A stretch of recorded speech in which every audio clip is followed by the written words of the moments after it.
तो hello friends, I hope आप सब लोग बेहतर होंगे और अपनी तैयारी बेहतरीन ढंग से कर रहे होंगे। जैसा कि हम सबको पता है कि आरआरबी एनटीपीसी की आंसर की आ चुकी है और मैंने अपना स्कोर चेक कर लिया है, लेकिन मैंने अभी तक किसी के साथ अपना स्कोर शेयर नहीं किया है।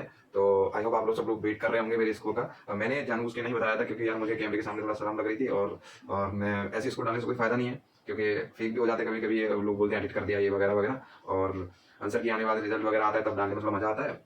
तो अभी मैं आपको बताऊंगा अपना स्कोर। चलो मैं वीडियो में आ गया हूँ तो आपको स्कोर भी बताऊंगा और मैं सोच रहा हूँ कट ऑफ भी आपको बता दूँ। कट ऑफ मैं उस हिसाब से बताऊंगा जैसा मेरा एक्सपीरियंस रहा है आरपीएफ एसआई और आरपीएफ कांस्टेबल जो मैंने दिया है, मैंने उस हिसाब से कट ऑफ निकाली है। तो आप लोग भी बताना कि शायद मैंने सही निकाली है या फिर नहीं है, या फिर मैंने किस तरीके से निकाली, जो मेरा तरीका है वो सही है कि नहीं है, और आप लोग को अगर पसंद आए तो बताना।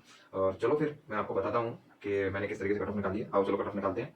तो देखो फ्रेंड्स, जैसा कि आप सब स्क्रीन पर देख रहे हैं, ये एसआई का डाटा है जो रैंक मित्रा पे था, और आप देख सकते हैं कि देखो मैं आपको काउंट करके बता देता हूँ। कट ऑफ गई थी एसआई की 91 प्लस, है ना, और इन्होंने लड़के बुलाए थे 5000। ठीक है, 5000 तो इनको कहाँ से मिल गए थे, यहाँ यहाँ 91 होगा तो यहाँ से मतलब 500 का इसको मल्टीप्लाई बाय 10 करके इन्होंने लड़के बुला लिए थे। तो इनको 5000 बच्चे बुलाने थे, वैकेंसी कुछ 500 प्लस थी, है ना, तो इनको बच्चे पूरे हो गए थे। ठीक है, उसके बाद मैं बात करूँ एसआई की, कांस्टेबल की, तो कांस्टेबल का डाटा ये रहा। तो कांस्टेबल के डाटा में आपको देख रहे हैं कट ऑफ गई थी 92 प्लस, है ना, तो इनको बुलाने थे 42,000। तो 92 कहाँ आएगा, यहाँ, मतलब मैं मान सकता हूँ कि 2800 के आसपास, 3200 से आगे थोड़ा चलेंगे 2 नंबर तो 2800 के आसपास बच्चे हो जाएंगे। तो इसका 15 गुना ही ये 42,000 होता है। ठीक है, ये 42,000 होता है। तो मतलब यहाँ पर 15 गुना बुलाए गए थे इस कट ऑफ के आसपास का, और वहाँ पर 10 गुना बुलाए गए थे। ठीक है, तो इसी प्रकार एनटीपीसी भी काउंट करते हैं और ये है एनटीपीसी का डाटा। ठीक है, तो एनटीपीसी के डाटा की बात करें तो इनको यहाँ पर बुलाने हैं टोटल वैकेंसी का 8,000 का 15 गुना, मतलब इनको बुलाने हैं 1,20,000 बच्चे। ठीक है, करीब, है ना। तो यहाँ पर 1,20,000 कहाँ से होंगे, तो अभी मैं बात करूँ, देखो यहाँ पर अगर मैं 30 लूँगा, ये लूँगा 30,000, 29,000 है, कुछ 30,000 मान लो, तो मैं 30,000 को 30 के को अगर मैं मल्टीप्लाई बाई 15 करूँगा, मतलब ऐसा के हिसाब से देखें 10 करूँगा तो कितने हो रहे हैं, 3 लाख बच्चे हो रहे हैं। इसका मतलब ये कट ऑफ नहीं जाएगी।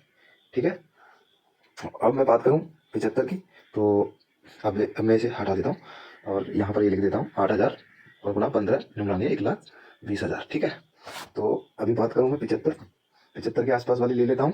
ठीक है, तो यहाँ पर बच्चे हैं 8,000, 8,000 मान लो 8,600 है, तो चलो मैं 8,000 पे मोटा मोटा ले लेते हैं 8,000 पे। ठीक है, तो इसका 10 गुना लेते हैं, 10 गुना तो होते हैं 80,000 बच्चे, मतलब ये 1,20,000 के अंडर आ रहा है, तो कट ऑफ 75 रह सकती है।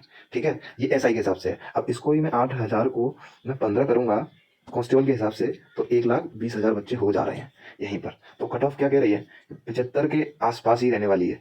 इसके 10 गुना बच्चों ने डाटा नहीं दिया है और उसके 15 गुना बच्चों ने डाटा नहीं दिया है। अगर दोनों के एसआई के कांस्टेबल के हिसाब से जाएगी तो यहाँ पर मेरे हिसाब से कट ऑफ रहने वाली है, इसी डाटा के बीच में रहने वाली है, यहाँ पर कट ऑफ यहीं रहेगी।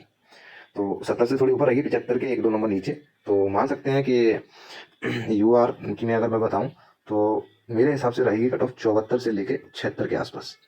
ठीक है, और बाकी उसी हिसाब से EWS जो भी है, तो आप 2 नंबर कम कर सकते हैं, 72 से 74। तो आप ओबीसी ओबीसी भी आप कम कर सकते हैं, लगभग 4 नंबर कम कर सकते हैं, तो आप यहाँ से 70 से 72 के आसपास रहेगी। और SC ST जो भी है, SC ST तो इनको आप सोच सकते हैं कि इनकी तो आप 65 से 60 के आसपास भी रह सकती है।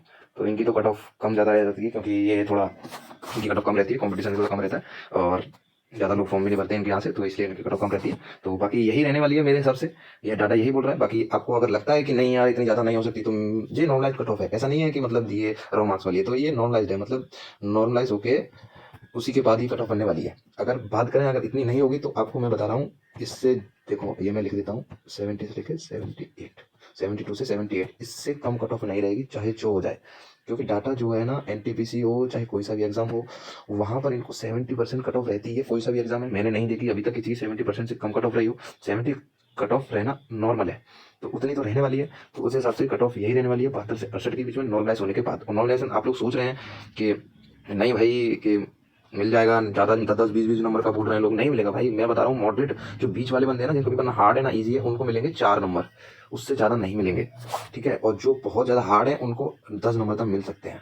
ठीक है, और ये मॉडरेट वाले को 4 से 5 नंबर मिलेंगे, और जो ईजी से थे उनको 1, किसी को आधा, किसी को 1.5, इससे ज़्यादा नंबर नहीं मिलेंगे, सबको यही नंबर मिलने वाले हैं। तो ओवरऑल कट ऑफ जो है आपकी यही रहने वाली है। आप बस यहाँ पर हो आसपास में 1-2 नंबर ऊपर नीचे, तो तैयारी लगे रहो। नाउ आई होप आप लोग समझ गए होंगे कि हाँ मैंने किस तरीके से कट ऑफ निकाली है, और आपको समझ में आया होगा कि तो 74 से 76 के आसपास ही रहने वाली है, और ज़्यादा करोगे तो 72 से 78 के बीच में, उससे आगे पीछे कट ऑफ नहीं रहने वाली है, क्योंकि यही डाटा बोलता है और यही कट ऑफ होनी भी चाहिए, क्योंकि एवरेज भाई 70% से प्लस कट ऑफ रहती है किसी एग्जाम की। 60% पर मैंने आज तक इतने कॉम्पिटिशन एग्जाम कॉम्पिटेटिव एग्जाम दे दिए, मुझे नहीं पता चला कि आज तक किसी की 70 से कम कट ऑफ रही हो, तो उतने तो प्लस रहती ही है, चाहे इनको बढ़ाने पड़े कितने भी, तो नॉर्मलाइजेशन में देंगे आपको, तो इतना तो कट ऑफ रहेगा। और बाकी मेरे भी अब स्कोर मैं आपको बताने वाला हूँ, मेरा जो स्कोर रहा है वो आप यहाँ देख सकते हो, स्क्रीन पर मैं आपको दिखा देता हूँ। मेरा जो स्कोर है, मैंने टोटल 87 अटेम्प्ट किए थे और मेरे 10 रॉन्ग हो गए हैं, तो मेरे 77 सही है, तो ओवरऑल जो देख सकते हो आप यहाँ पर 73.67 आ रहे हैं मेरे। मतलब सोच सकते हो कि मैंने वीडियो पहले डाली थी उसमें 74 आ रहे थे, जो मेरे मॉक में आ रहा था, मैंने बोला था मामला अटक गया 74 पे, तो मेरे वही जो आ रहे हैं मेरे सही है, जिससे मैं सेटिस्फाई हूँ, क्योंकि मॉक में भी मेरे इतने ही आ रहे थे, तो यहाँ पे भी मेरे उतने ही है, तो मुझे ठीक लग रहा है, कोई दिक्कत नहीं है। और ज़्यादा मैं कोशिश करता था तो 2 क्वेश्चन ही सही कर सकता था, क्योंकि मैंने देखा था आंसर की, मैं तो 2 ही क्वेश्चन ऐसे लग रहे थे जिन्हें मैं सही कर सकता था। एक तो था मैंने पढ़ने में गलती कर दी थी 2024 की वजह में, 2014 पढ़ लिया था, उसे मेक इन इंडिया वाली योजना थी, तो मैंने किसी और को लगा दिया फिर उसे 24 समझ के। और एक क्वेश्चन था जिसमें मुझे रिव्यू करना था, मैं उसे रिव्यू नहीं कर पाया, टाइम तो था मेरे पास लेकिन मैं भूल गया था कि रिव्यू करना है, तो इसलिए वो रह गया मेरा क्वेश्चन। बाकी मैंने अपने तरीके से सही किया है, 2 ही कर सकता था, और मेरे 76 आ जाते तो शायद मैं श्योर हो जाता एकदम कि हाँ हो जाएगा। बाकी 74 हो रहे हैं, लगभग 74 मान सकते हैं, तो उस हिसाब से मेरा अभी बीच में मामला है, इधर भी हो सकता है उधर भी हो सकता है, और कोई बात नहीं, इधर उधर कहीं भी हो, लेकिन नॉमिनेशन 2 या 3 नंबर तो मिलने चाहिए। 4 तो मुझे मिले थे उसमें, आरपीएफ दोनों में मिले थे 4-4, तो इसमें भी इतने ही मिलने चाहिए, उनमें भी मेरा मॉडरेट था और यहाँ पे भी बीच में ही हूँ मॉडरेट ही हूँ, तो ना हार्ड है ना ईजी है सिर्फ, तो मिलने चाहिए 4, हो जाना चाहिए। तो अभी नेक्स्ट मैं क्या करने वाला हूँ, मैं लगाने वाला हूँ अंडर ग्रेजुएट वाला, क्योंकि सीबीटी 2 अभी दूर है, तो अंडर ग्रेजुएट का स्कोर आपके साथ शेयर करूंगा। आप भी यार अपना स्कोर कमेंट में शेयर किया करो, कि जिससे कंपटीशन थोड़ा सा पता चलता है कि हाँ हम आपस में कितनी तैयारी कर रहे हैं, और थोड़ी सी तैयारी में बेहतर क्या कर सकते हैं, वो एक दूसरे के स्कोर से पता चलता है। क्योंकि मैं जो आपसे मुझे आपसे ज़्यादा लाने हैं, फिर आपको मुझसे ज़्यादा लाने हैं, तो ये कंपटीशन रहने से आप एग्जाम में बहुत ज़्यादा जोर लगाओगे, पढ़ने में मतलब अपनी तैयारी में बहुत जोर लगाओगे, तो उससे थोड़ा सा हेल्प मिलती है पढ़ाई में, है ना। तो आप सब लोग कमेंट किया करो अपना स्कोर, और मैं आपको जैसे जैसे मॉक लगाऊंगा, आज से मतलब आज से तो नहीं लगा रहा, मैं अभी सोच रहा हूँ 10 तारीख से लगाऊंगा, 30 मॉक लगाने हैं महीने तक, तो मैं 10 तारीख से लगाऊंगा शायद, तो फिर मैं अपना स्कोर शेयर करूंगा आपके साथ, तो आप भी अपना बताना। और आई होप आप लोग समझ गए होंगे कट ऑफ वगैरह, और मेरा स्कोर जो है मतलब जो मेरा आ रहा था मैं सही हूँ, कोई दिक्कत नहीं है। और अपना भी कमेंट कर दो कितना कितना आया है, और चलो फिर मिलते हैं आपको अगली वीडियो में। तब तक के लिए यार चैनल सब्सक्राइब कर लेना यार, लाइक कर देना, वीडियो अच्छा लगे तो। मैं पहली बार कैमरे के सामने आया हूँ, मुझे पसंद नहीं है थोड़ा सा, इसीलिए वीडियो में नहीं ला रहा था, लेकिन चलो आपने बोला तो मैं लेके आ गया, मतलब आपने क्या बोला, एक भाई ने बोला था बस मुझे, तो इसलिए मैं चलो लेके आ गया, कर देता हूँ।